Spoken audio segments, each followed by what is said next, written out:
So let me talk about my topic. So first of all, I have categorized the whole space of mind in three main categories. First of all, the situation of Bangladesh from the perspective of the secondary school education, that mainly the focus target group for International Economics Olympiad. And then I will talk about the challenges we are facing. And finally, I will talk about the prospects we are having on International Economics Olympiad or Bangladesh Economics Olympiad in Bangladesh. So you all know that we have a really large population in our country. Officially, it's about 167 million, but unofficially, it's about 180 million. So it's a huge population. And the number of secondary students is also very high. It's almost 1.5 million in Bangladesh. But the problem is we have like mostly two types of curriculum, the national curriculum and the English medium curriculum, which is mostly dominated by the British curriculum and American curriculum as well. But the English curriculum is representing only 0.86 percentage of the total student. So you can imagine that the national curriculum is far away dominated in our country. And the national curriculum is mostly dominated by our own local language, that is Bangla. And some people are studying in English version, but that is a really new thing, not that much old. So people are not used to on that. That is the first thing. And the second thing is we in the cities, the most big cities and the capital, we have the facilities of studying. You can avail both English medium education and national curriculum education. But in the mass area, that means the villages and out of major city areas, people are only studying in the national curriculum. So this is the situation of Bangladesh. And now let me talk about the challenges we are facing. First of all, the major challenges, I can tag it by saying that double marginalization. So I will explain on it. First of all, as I told that about 99% of the total secondary school students are studying in national curriculum. And in the national curriculum, we have major three streams: science education, commerce education, and humanitarian education. So humanities education, sorry for the mistake. So what is happening in our country about the social perspective, about the psychological issue, people all over the secondary school education who are doing better in their results, they are going for the science education. So the brilliant students are going for the science education, first of all. Then who couldn't go to the science education, they choose the commerce education. And the lowest of the lowest, that means who couldn't go for the either for the science or for the commerce, they are going for the humanities education. And unfortunately, economics as a subject is only studied in the humanities part.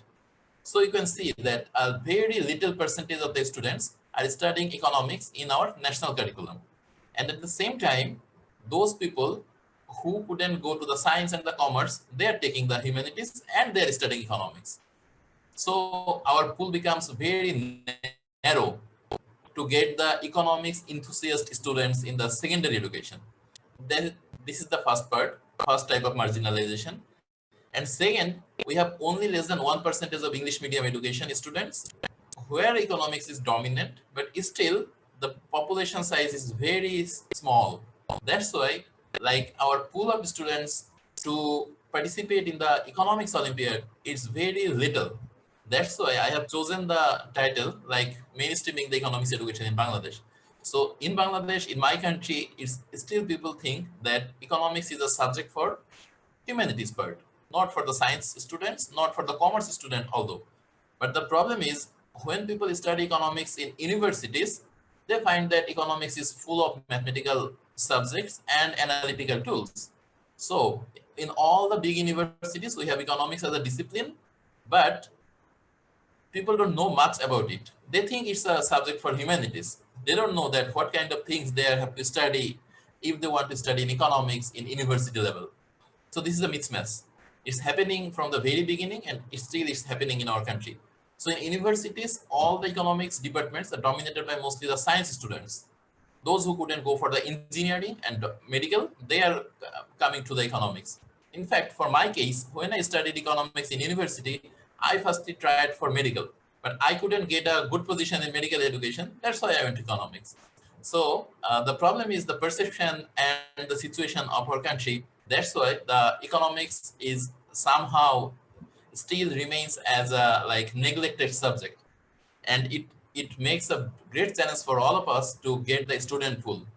Like in Bangladesh, Math Olympiad is very much popular because mathematics is a subject for all the disciplines, for science, for commerce, for humanities.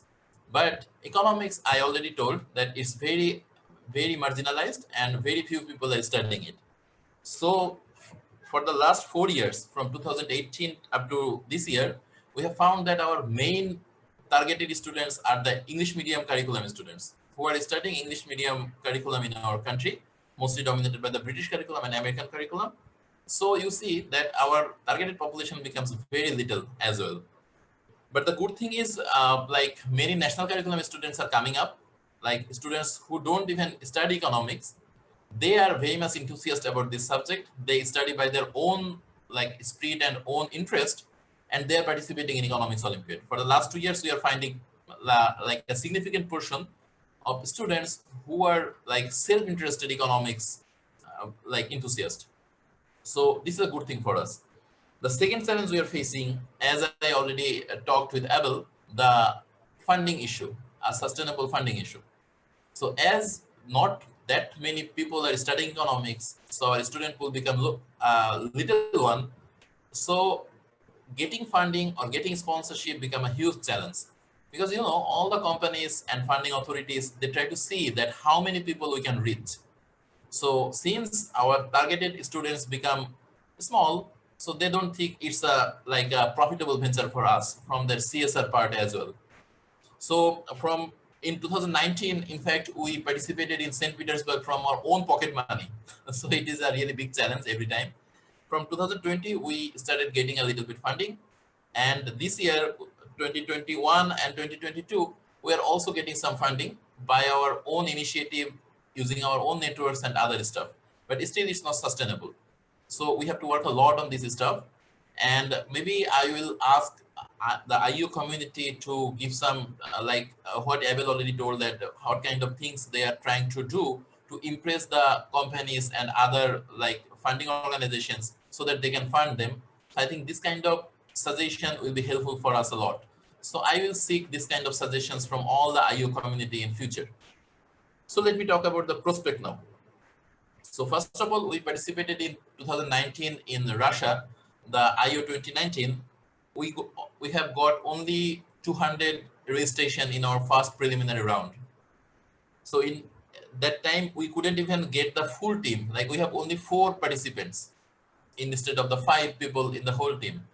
So, but our participant did like good efforts, and they couldn't get any medals, but they have like got close to the medals.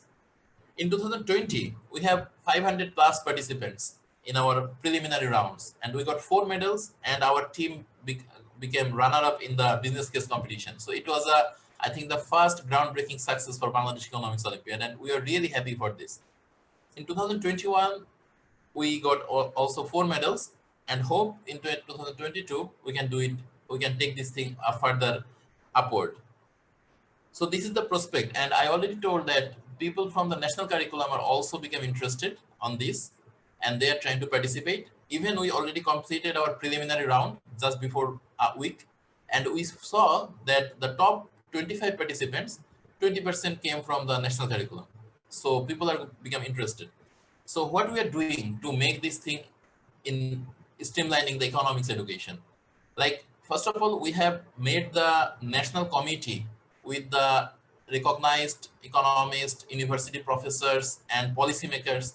We have brought all of them in our national committee to see that what we are doing, to impress them that we are trying to like get increasing the human capital of our country. That's our first priority point. And now what we are trying to do, we are trying to reach out our education ministry to negotiate with them and to tell them that economics should be a subject in the mainstream. It should not be thought as a subject for the humanities only, humanity discipline only. So these are some steps we are trying to do. So the problem is like, so far our team is not that big. Like I am working as the president for the last few years. I have 5 or 6 team members, and the problem is like in this kind of developing country we have to do our own profession. Like I am working in the central bank. It's like a, you know, that 10 to 6 p.m. job. So after doing all this stuff we have not that much time to contribute in the economics olympiad. But yes, we are very much interested, enthusiast, and we are trying to do everything so that it can flourish. And I am really thankful to the superb IEO community. And you know that I am always appreciate the IEO community, the IEO central office. They are really very much supportive, very much positive, and very much helpful. Every time I go for any help, they are come in the full place.